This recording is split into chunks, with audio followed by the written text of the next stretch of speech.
Brought to you by V-Guard. Saikheda येथे ही जी सभा आयोजित केलेली आहे, या सभेला ज्यांच्यासाठी मी आले, ज्यांना विजय मिळावा याच्यासाठी मी रात्री आमची 12:30-1 वाजता चर्चा झाली आणि त्याच्यानंतर ही सभा ठरली।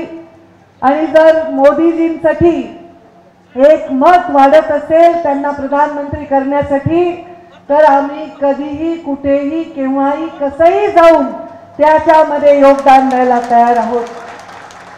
त्या ज्यांना विजय करण्यासाठी मी इथे आले आहे त्या खासदार डॉक्टर भारतीताई पवार, ज्या नामदार आहेत, आता जोपर्यंत नवीन शपथ घेत नाही तोपर्यंत त्या आहेत। आणि त्या जेव्हा मंत्री झाल्या तेव्हा सर्वात जास्त आनंद हा मला तेव्हा झाला की कसं आहे, एखादा व्यक्ती डॉक्टर आहे, इंजिनियर ठीक आहे, पण त्याच्या पिढ्याची जी एक लढाई असते, ती लढाई, त्या लढाईला सकारात्मक दिशा देण्याचं काम करण्याचं काम एका मागास वंचित समाजात जन्मलेल्या त्यातल्या त्यात एका स्त्रीला जर करायला मिळालं तर माझ्या एवढा आनंद कोणालाच त्याच्यामध्ये होणार नाही।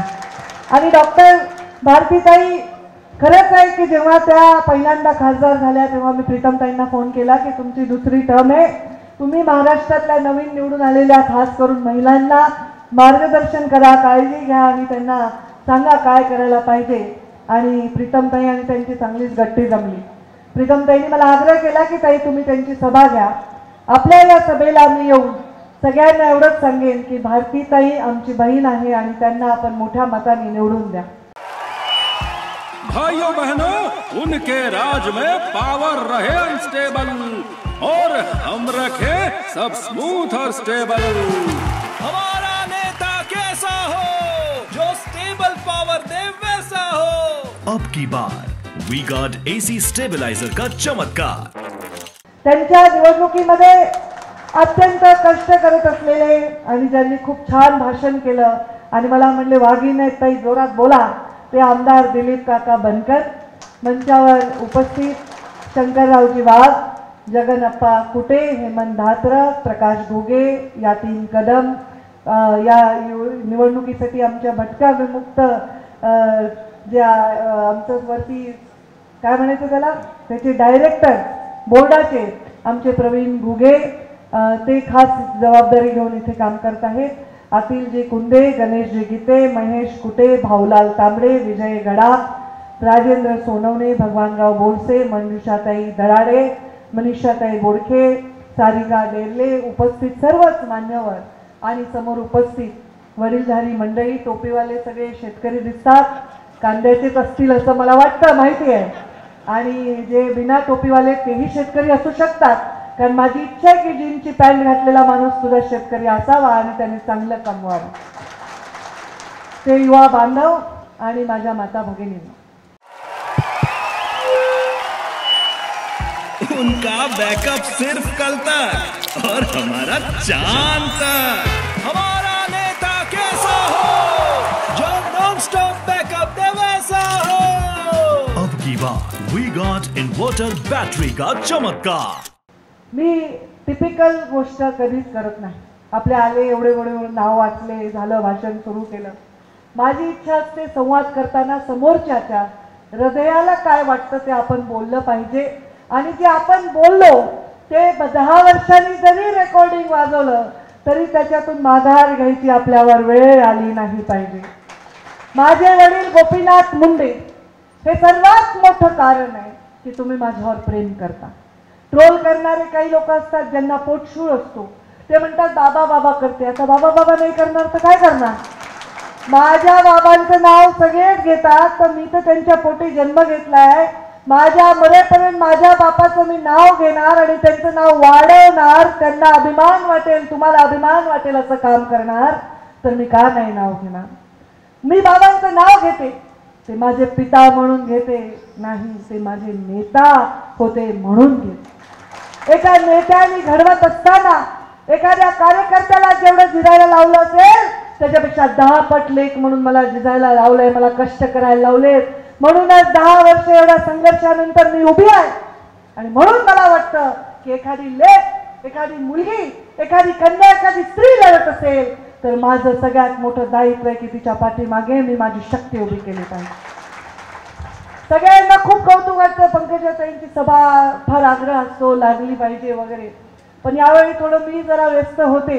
तरी मध्ये मध्ये जाऊन मी काहीतरी वाचवायचा प्रयत्न करत होते की आपण नाही म्हणून अडचण होऊ नये. मी बाहेरही सभा घेतल्या, परंतु दूध पोळल्यामुळे ताकही फुंकून ठेवावं लागते. मागच्या वेळी गडबड झाली. विकास केवढा केला, विकास काय केला. अहो मी नाशिकला आधी यायचं तर माझ्या अंगावर यायचं, जीवावर यायचं. 7-8 तास 9 तास लागायचे. आता या समृद्धी मार्गाने अगदी मी औरंगाबादवरून निघाले तर 1.5 तासात तर आपण शिर्डीला 1.5 तासाच्या आतच पोहोचते. ही परिस्थिती आहे. मग ही गती नाही का विकासाची. आपण म्हणतो विकास काय झाला, विकास काय झाला, विरोधक म्हणतात विकास काय झाला. अरे तुम्ही कधी विकासाची ओळख तरी करून दिली का जनतेला. तुम्ही फक्त जाती धर्माचं राजकारण करून मतं मिळवलेले आहेत. मी अनेक वर्ष अनेक नेत्यांचे पक्षाचे भाषण ऐकले. त्यांनी दरवेळी भाषण करताना सांगायचं या मागासलेल्या महाराष्ट्राला, या देशाला आम्ही अमुक करू तमुक करू. अरे तुम्ही जर खुर्चीवर विराजमान आहात, तुमच्याकडे पद आहे, तुमच्याकडे पद आहे, तरी तुम्ही मागासलेला म्हणतात. हा तुमचा पराभव नाही का. तो पराभव मान्य करायला मोदीजी तयार नाही. या देशामध्ये सर्वात मोठी लोकशाही आहे ही म्हणजे आपल्या भारताची आहे. सगळ्यात मोठा पक्ष तो म्हणजे भारतीय जनता पार्टी आहे, ज्याच्यावर सर्वात जास्त लोकांचा विश्वास आहे आणि विश्वास असल्यामुळे अपेक्षा सुद्धा आहे आणि त्या रास्त आहे. का नसतील अपेक्षा. या देशामध्ये जेव्हा सरकार आलं, प्रधानमंत्री नरेंद्र मोदी झाले, तेव्हा आणि त्याच्या आधीच्या प्रचाराची नुसती जर विचार करायचा ठरवला तर तेव्हा मी प्रचाराला जायचे तर नाकाला रुमाल लावायला लावायचा अशी परिस्थिती होती. आम्ही प्रचाराला गावाला जात असताना आम्हाला अक्षरशः असं नाकाला रुमाल लावावा लागायचा. मग बाया म्हणायच्या वा वा तुम्हाला फार दुर्गंधी येते, आम्ही कसे राहतो इथे. कारण त्या माऊलीला जाण्यासाठी शौचालयाची व्यवस्था नव्हती. का हो, देशाला 1947 साली स्वातंत्र्य मिळालं आणि देशाला 2014 पर्यंत का वाटलं नाही की या माऊलीला कुचंबनेतून वाचवलं पाहिजे. ही साधी भावना आहे. ही भावना ही महत्वाची आहे. ही भावना प्रेरणा झाली, ही एक चळवळ झाली. आणि आज जेव्हा 10 वर्षांनी मी प्रचारामध्ये जाते, मला रस्त्यावर शौचालयाला बसलेलं कोणी दिसत नाही. ही परिस्थिती आहे. ही केवढी मोठी मिळकत आहे. आणि मी ग्रामविकास मंत्री होते. देशामध्ये सगळ्यात जास्त ग्रामीण भागामध्ये शौचालय बांधल्याबद्दल मोदींच्या हाती आमचा पुरस्कार देऊन स्वागत झालं. जेव्हा आमची लोक मजाक उडवायची, काय तुम्ही शौचालय बांधता, तुम्ही शौचालय बांधता. पण त्याची किती मोठी गोष्ट महत्वाची होती, त्याच्या मागे किती मोठा विषय होता, त्याच्या मागे माता भगिनीच्या बद्दल असणारा किती मोठा आदर होता, याचा विचार करण्याची गरज. आज मोदीजींच्या योजना सांगा म्हणला तर पटापट तुम्ही सांगताल. आज स्वच्छता अभियान सांगताल. आयुष्यमान कार्ड घेतलंय का नाही कोणी सांगा बरं, हात वर करा बरं. आयुष्यमान कार्ड घेतलेले लोक हात वर करा बरं. बघा, आयुष्यमान कार्ड घेतलंय. तुम्ही शेतकरी आहेत, कृषी सन्मान योजना घेता की नाही, अकाउंटमध्ये वेळेवर पैसे मिळतात की नाही, कुणाकोणाला मिळतात हात वर करा बरं, हात वर करा बरं. मग एवढा सगळा लाभ, एवढा सगळ्या योजना तुमच्यासाठी. नुसत्या मोठे मोठे रस्ते भौतिक सुविधा बांधल्या नाही तर स्वतःला प्रधानमंत्री नाही प्रधान सेवक म्हणून घेतलं मोदीजी. आणि त्या प्रधान सेवकाला या देशाला जगातली सगळ्यात मोठी आर्थिक शक्ती बनवायची आहे. मग आपण त्याला साथ देणार की नाही. देण्यासाठी आपल्याला भारतीताईला निवडून द्यावं लागेल की नाही. त्यामुळे आपण कुठल्याही अफवांना बळी पडायचं कारण नाही. माझ्या नावाच्या मागे काय लागतं ह्याच्यावरून तुमचं माझं नातं ठरलं असतं तर आज मी इथे उभी राहिले नसते. कारण 5 वर्ष कुठल्याही संविधानिक पदावर मी नव्हते, तरीही तुम्ही माझ्यावर एवढा प्रेम करता, एवढा विश्वास ठेवता की पंकजाताईंची सभा झाली की नक्की या भागामध्ये आम्हाला मतदान मिळणार हा विश्वास माझ्या नेत्यांना सुद्धा वाटतो. तुम्ही आज माझी कॉलर टाईट केलेली आहे. मला ते उदयनराजेंसारखी कॉलर उडवता येत नाही, पण माझा आपला गमचा उडवून मी सांगते की गेल्या महाराष्ट्रामध्ये मी फिरतीये, सगळे म्हणतात ताई आल्या पाहिजे, ताई आल्या पाहिजे. म्हणलं का रे बाबा, मी तर काहीच नाही, मी कसं काय आली पाहिजे. का ते इथून जे तुमचं माझं कनेक्शन आहे ना, ते कनेक्शनची जोड कोणालाच येऊ शकत नाही. का हे कनेक्शन आहे? का?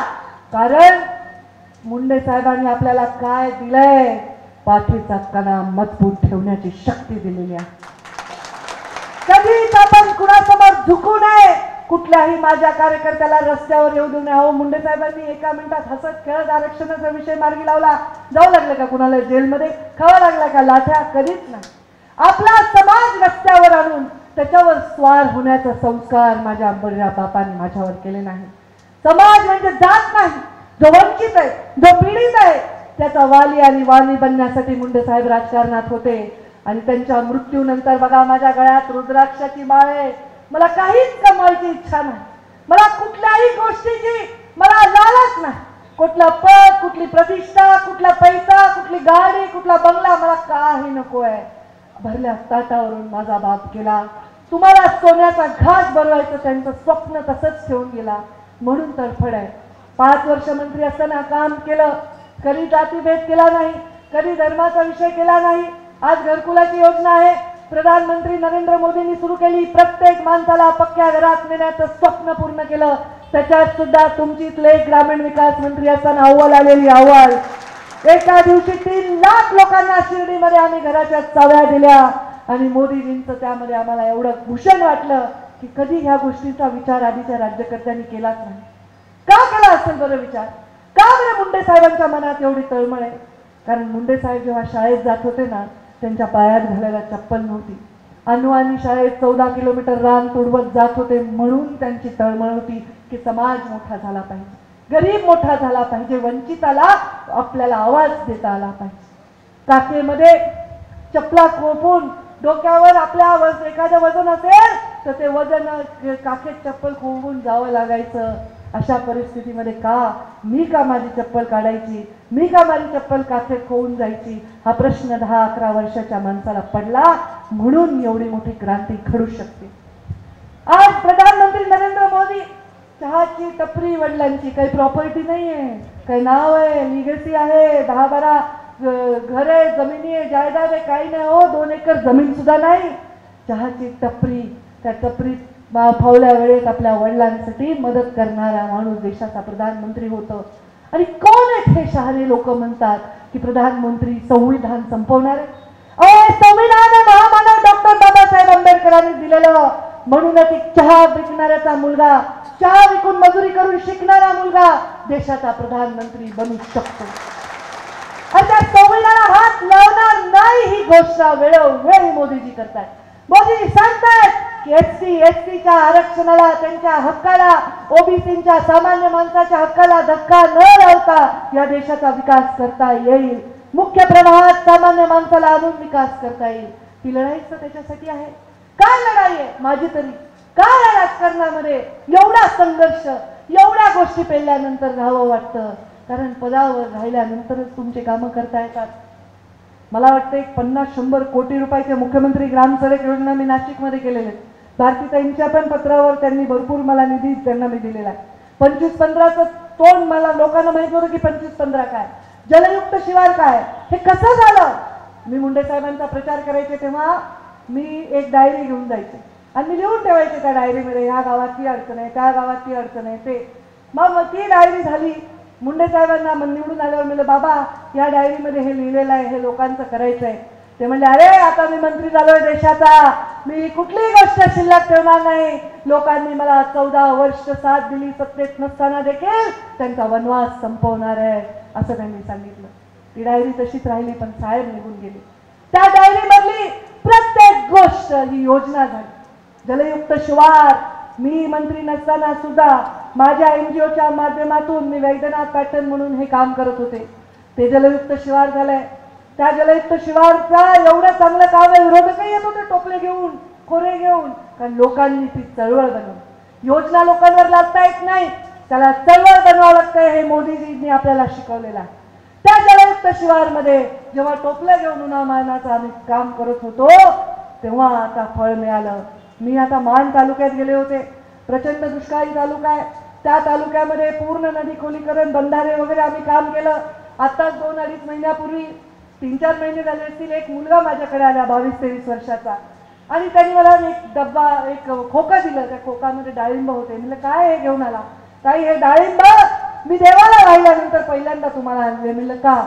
मी मजुरी करत होतो दुसऱ्याच्या शेतात. ताई तुम्ही जलयुक्त शिवार योजना आणली, तुम्ही बंधारा बांधला, आमच्या शेताला एवढं पाणी मिळालं की मी स्वतः डाळिंबाचा बाग तयार केलाय आणि शेजारच्या लोकांना एकत्र करून गट शेती करून आम्ही डाळिंबाचा एक्सपोर्ट करतो म्हणून त्यांनी मला आणून दिले. ह्याच्यापेक्षा काय मोठी पावती पाहिजे?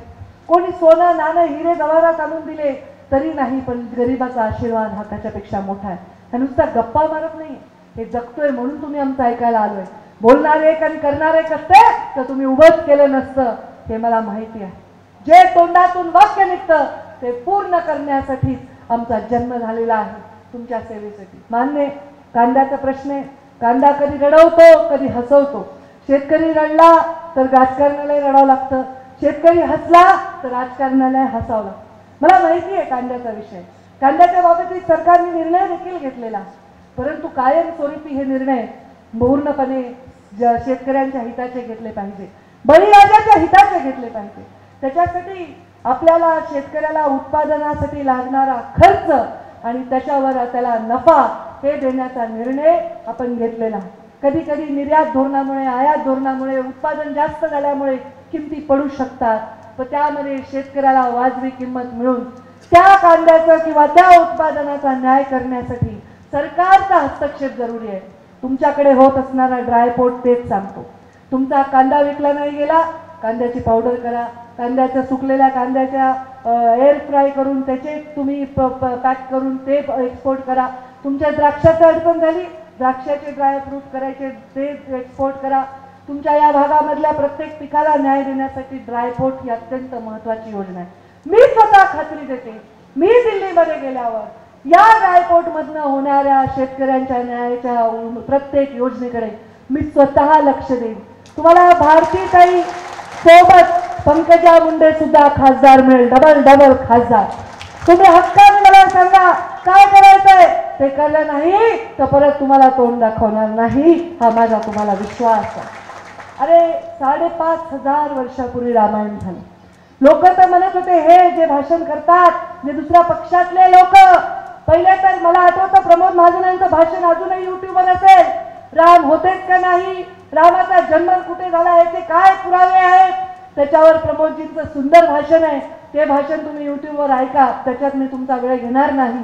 परंतु जे लोक प्रश्न चिन्ह उभं करत होते की रामायण झालं का, राम होते का नाही, सेतू राम सेतू आहे का नाही, ते लोक आज सांगतायत जय श्रीराम. मान्य राम सर्वांचे आहेत, सर्वांचे आहेत, परंतु त्या श्रीरामाचा मंदिर बांधण्याचा जो जनसंघापासून भारतीय जनता पार्टीचा जो एक प्रण होता, तो प्रण पूर्ण करण्याचा योग मोदीजींच्याच हस्ते होता. हे प्रभू रामाचीच इच्छा होती.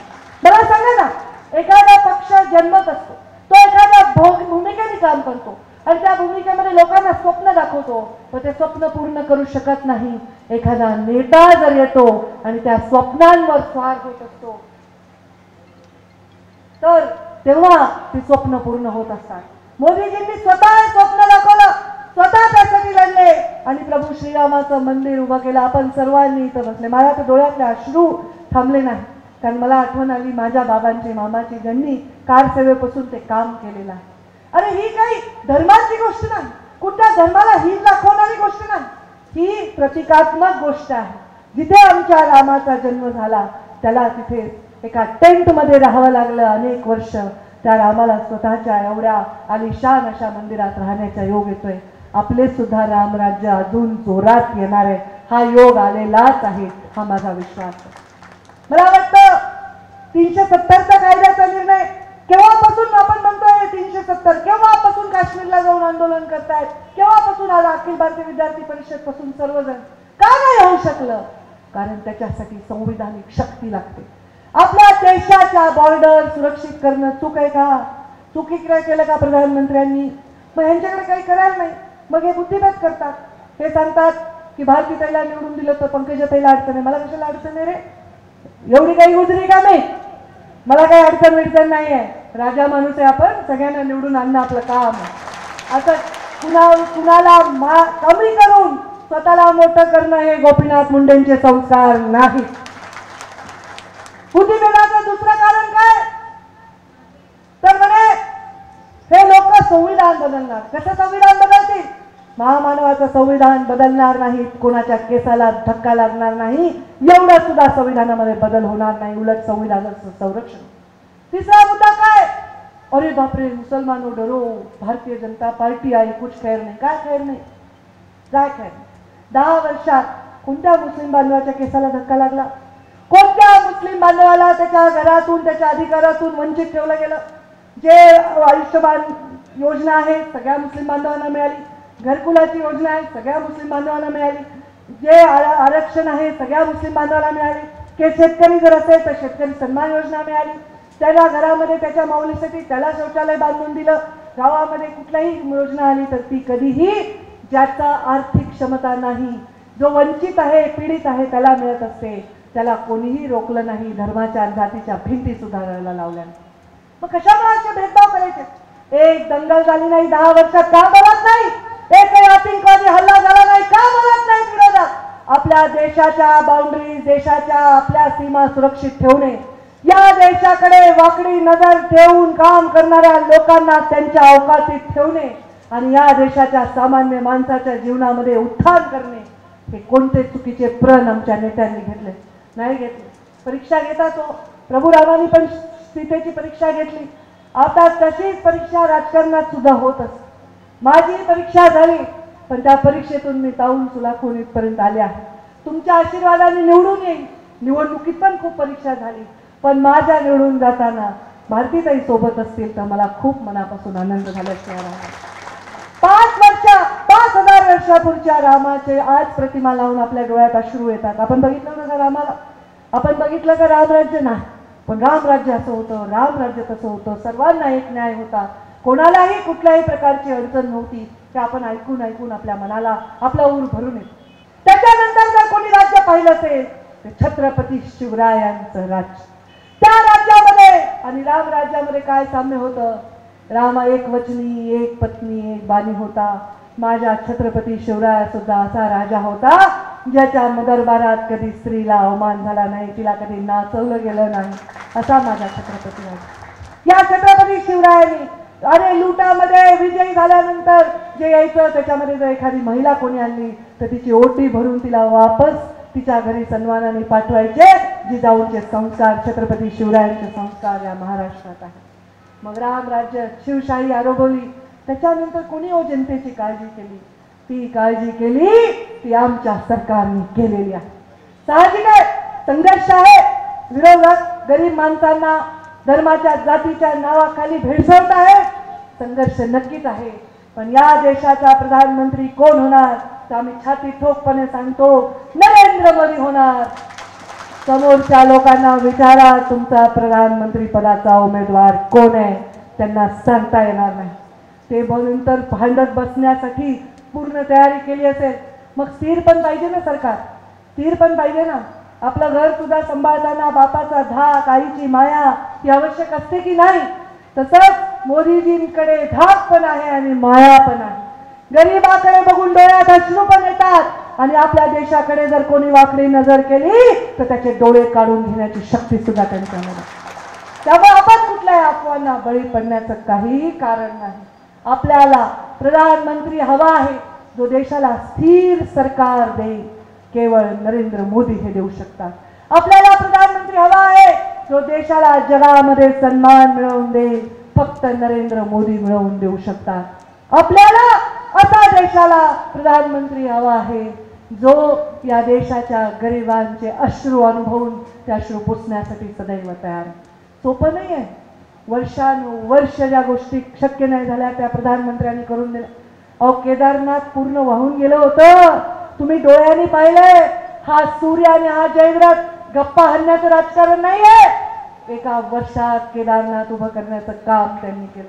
एका वर्षात बाबा विश्वनाथाचं मंदिर उभं करून सगळ्यांना सोबत घेऊन सर्व धर्मांमध्ये कुठली अडचण न होता सर्व अतिक्रमण काढून त्यांनी केलं. हे श्रद्धास्थान म्हणजे अंधश्रद्धा नाही. या ठिकाणी अनेक लोकांची रोजीरोटी चालते. आज तीर्थक्षेत्र विकास आहे. मी मध्य प्रदेशची सहप्रभारी होते. आमच्या शिवराजसिंग चव्हाणांनी तिथे महाकालचा एवढा मोठा कॉरिडॉर केला किती लोकांना रोजगार मिळाला, तिथे बग्गी चालवणाऱ्याला रोजगार मिळाला, फुलं विकणाऱ्याला रोजगार मिळाला, हॉटेल चालवणाऱ्याला रोजगार मिळाला, पुजाऱ्यांना काम मिळालं, नाही मिळालं का? प्रत्येक गोष्टीमध्ये रोजगार आहे, प्रत्येक गोष्टीमध्ये काम आहे. आज इथे G20 समिट झालं, अनेक लोक या देशामध्ये इन्व्हेस्टमेंट करण्यासाठी उत्सुक आहेत. आता हे निवडणुकीमुळे वातावरण अस्थिर असतं. या निवडणुकीमध्ये जेव्हा 400 पार भारतीय जनता पार्टी करेल, तुम्ही पहा या जगातले कसे लोक इथे लाल कार्पेट घालून आपल्यासाठी मोठ्या मोठ्या योजना घेऊन येतील. तुम्ही बघा आपल्या देशातल्या या शहभागातल्या शेतकऱ्याचा कांदा कॅनडापर्यंत गेल्याशिवाय राहणार नाही, हा मला विश्वास. नाही, गडकरींनी भाषण केलं, मी ऐकलं. मला इथलं भाषण नाही ऐकता आलं, पण माझ्या कार्यक्रमामध्ये त्यांनी केलं. त्यांनी सांगितलं की तुम्ही बळीराज आहात, तुम्ही अन्नदाते नाही ऊर्जा दाते हो. तुम्हाला ऊर्जा कशी मिळवायची, कसा शेतकऱ्याला अजून उद्योगाचा चालना द्यायची, शेती हाही उद्योग समजून कसं काम करायचं, ह्याच्यासाठी येणाऱ्या काळात प्रयोग होणार आहे.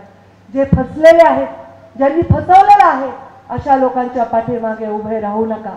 यांना काही सापडत नाही. 5-10 वर्षांनी एखादं लॉलीपॉप सुरू होतं, एखादा विषय घेतात आणि त्या विषयाला जातीवादाचा रंग लावतात आणि मग लावा माणसांना जातीपातीच्या राजकारणामध्ये व्यस्त ठेवा, धर्माच्या राजकारणामध्ये व्यस्त ठेवा. अरे 60 वर्ष तुम्ही जे केलं नाही तेच घेऊन त्याच खांद्यावर बंदूक ठेवून आमच्याकडे तुम्ही निशाणा करू नका. ही जनता ती बंदूक तुमच्याकडे फिरवल्याशिवाय राहणार नाही, हा मला विश्वास. आपण सर्वजण आज एक प्रण करू.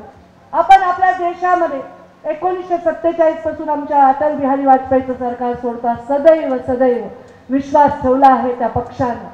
आज आपण एक हॅट्रिक मोदीजी करायचं म्हणते, काय बिघडलं? कुणाचं वाटोळं झालं? कुणाला घरातून निघून जावं लागलं? कुणाची बरबादी झाली? अरे कोविड सारखा एवढा कठीण प्रसंग नरेंद्र मोदीजींनी किती चांगला हाताळला. अहो मी आणि माझी बहीण हे कोणी आले नाही, आम्ही रोज जायचो वॉर्डमध्ये लोकांना भेटायला. 3 वेळा कोविड झाला प्रीतमताईला मला. त्यात डॉक्टर होत्या, PPE किट घालून सिव्हिल हॉस्पिटलमध्ये बसायच्या. पेशंटच्या अगदी रेमडेसिवीर पासून, त्यांच्या ऑक्सिजन पासून, त्यांच्या व्हेंटिलेटर पासून मध्य प्रदेश, उत्तर प्रदेश सगळीकडे माझ्या जीवनामध्ये सगळ्यात मोठा योग होता तो. दुर्दैवी काम होतं ते, परंतु लोकांचे जीवन वाचवण्यामध्ये आम्हाला यश. कशाच्या जीवावर? संघटनेच्या जीवावर. कशाच्या जीवावर? या सक्तीच्या जीवावर. याच्यामध्ये कधी कोणी जात पाहिली नाही, धर्म पाहिला नाही. आज या देशामध्ये, जगामध्ये कोणतंही जग वॅक्सिनेटेड नाही आहे. 100% देश वॅक्सिनेटेड केला. एवढी लोकसंख्या आपल्या देशाची. अहो साधं गाडीला ब्रेक मारला चौकात तर 500 लोक जमतात. एवढी गर्दी असताना सुद्धा कोविड सारखा अजूनही बाकीचे देश अडचणीत असतानाही आपला देश पुढे गेला आणि त्याच्यातनं आपण मार्ग काढू शकलो. मग नक्कीच त्याचा आर्थिक परिणाम होणार आहे. कोणतीही वाईट घटना घडली त्याचा आर्थिक परिणाम होणार आहे. त्याच्यातून सुद्धा बाहेर काढण्याचं काम मोदीजींनी केलंय. ही देशातली आपली शक्ती आपण कुठेही वाया घालवायला नाही पाहिजे. एकजुटीने. मला मान्य आहे काही लोकांचं नुकसान होत असेल, कोणाला कापूस आहे, कोणाला सोयाबीन आहे, कोणाला कांदा आहे, कोणाचं काही अडचण असेल. या सगळ्या अडचणी आपण दूर करू शकतो. अडचणी तोच दूर करू शकतो ज्यांनी तुम्हाला ते स्वप्न दाखवले, ज्यांनी 99 काम केले त्याचं एक राहिले तर तोच करू शकतो. आणि ते प्रधानमंत्री मोदी आहेत. आणि म्हणून ते प्रधानमंत्री होण्यासाठी भारतीताईंनी प्रधानमंत्र्यांना हात वर करण्याची आवश्यकता आहे आणि त्यासाठी त्या खासदार होणं आवश्यक आहे. आणि त्यासाठी आपण सर्वांनी त्यांच्या पाठीमागे आपली शक्ती उभी करावी. कुठल्याही अफवांना बळी पडू नये. कारण मी माझ्या अफवांना खूप सामोरे गेले माझ्या निवडणुकीत. आता इतक्या अफवा की विचारू नका. मला तर असं वाटलं की हे काय आहे. जर सोशल मीडियाच्या जीवावर राजकारण होत असेल तर हे भारताच्या आणि त्यातल्या त्यात पुरोगामी महाराष्ट्राच्या भविष्यासाठी योग्य नाही. कुठल्याही अफवांवर आपण बळी पडू नका. मी स्वतः आलेली आहे. मला तुम्ही बोलवलंय, मी नाही. रात्री 1 वाजता मला गिरीश महाजनांचा फोन आला, बावनकुळेंचा फोन आला. मी म्हटलं अरे माझं काय गरज आहे, खूप लोक आहेत, मोठे मोठे नेते आहेत, त्यांना बोलवा. मी दुसरी मुंबईला सभा दिली होती. ते म्हणले नाही तुम्ही यावंच लागेल. पण मी आले कारण माझ्या असण्याचा कुणाला फायदा झाला तर मला त्याचा गर्व आहे, पण माझ्या नसण्याने कुणाला नुकसान झालं तर ते योग्य नाही. आणि म्हणून मी आले. मला फूड पॉयझनिंग झालं होतं. माझा चेहरा आज थोडा गंभीर असेल, नाही तर मला बोलायला त्रास होत होता. मला आज सकाळपासून प्रचंड त्रास होतोय. हायपोग्लायसेमिया झालाय, लो BP झालाय. पण तरी कारण 5-6 दिवस झाले मी पण खिंड लढवत होते ना बाबा. त्या बीडमध्ये काय कमी ताप होता का माझ्या डोक्यात? कुणी उठलं की बीड, कुणी उठलं की बीड. आता बीडची किंमत देशाला कळली आहे. बीडची किंमत सगळ्यांना कळलेली आहे. आता ते किंमत ठेवणार आहेत, मला विश्वास आहे. तुम्ही माझी काळजी करू नका, माझी काळजी करू नका. माझ्यासाठी तुमचे आशीर्वाद महत्त्वाचे आहेत. प्रार्थना करताना मला आशीर्वाद मागा, नक्की मागा, पण भारतीताईंना विजयी करा, एवढंच मी आपल्या सर्वांना विनंती करते. आपण माझ्या सभेचा मान ठेवलाय, ठेवत राहणार आहात. या सभेचाही मान ठेवाल अशी अपेक्षा व्यक्त करते. आणि आता मला चक्कर यायच्या आधी मी माझ्या वाणीला विराम देते. आपण सर्वजण येणाऱ्या 20 तारखेला कमळाच्या फुलासमोरचं बटन दाबा, कमळाला धनुष्यबाणात खोवा, घड्याळीमध्ये बरोबर वेळ बघा आणि भारतीताईंना विजय करा, एवढंच सांगते. धन्यवाद. जय हिंद, जय Maharashtra. Brought to you by V-Guard.